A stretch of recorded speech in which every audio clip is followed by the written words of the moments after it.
अ, किसी लड़के के ऊपर दहेज का केस है, वो कैसे इस चीज को प्रूव करे कि उसने दहेज नहीं लिया? फिर से मेरा वही सवाल है कि किसी ने आरोप लगा दिया और फिर उसके बाद उसके ऊपर केस हो जाता है, उसे प्रूफ करना पड़ता है। बहुत सारे ऐसे प्रूफ्स नहीं होते उसके पास जिसके ऊपर आरोप लगाए जाते हैं, तो वो कैसे प्रूफ करे, वो किस तरीके से जस्टिफाई करे अपने आप को कि उसने डाउरी नहीं मांगी थी? पल्लवी, दो चीजें हैं इसमें। आपने दो बातें कही। एक तो उसने दहेज नहीं लिया है।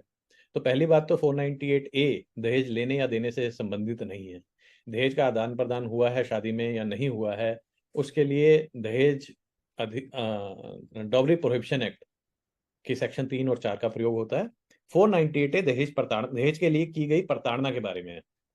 स्त्री की प्रताड़ना हो, हरासमेंट हो, क्रुएल्टी से उसको ट्रीट किया जाए, उसके लिए इस सेक्शन का प्रयोग किया जाता है।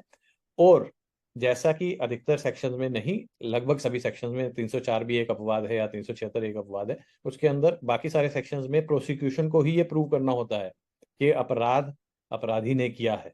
तो ये जो धारणा है कि लड़के को कुछ प्रूव करना है कि उसने ये अपराध नहीं किया है, गलत है।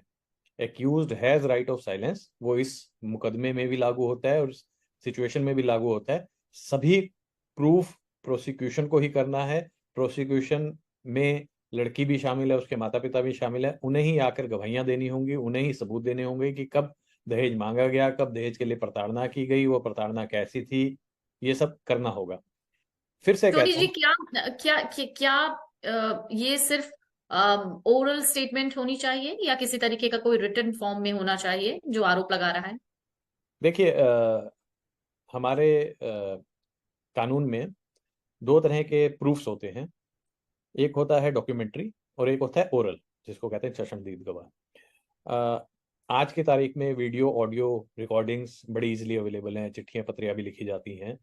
पर ऐसा हमेशा नहीं था। आज से 10 साल 15 साल पहले चले जाएं तो हर एक के हाथ में मोबाइल फोन नहीं होता था जिसके अंदर एक रिकॉर्डिंग डिवाइस होती थी, एक कैमरा होता था।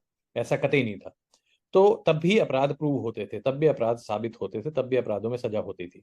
और उसमें विक्टिम की स्टेटमेंट, एक किसी और गवाह की स्टेटमेंट बहुत मायने रखती है। और क्रिमिनल ट्रायल के अंदर क्रॉस एग्जामिनेशन, जो कि अभियुक्त जो होता है और उसके वकील के द्वारा किया जाता है, एक्यूज के लॉयर या एडवोकेट के द्वारा किया जाता है, वो बहुत ही महत्वपूर्ण होता है।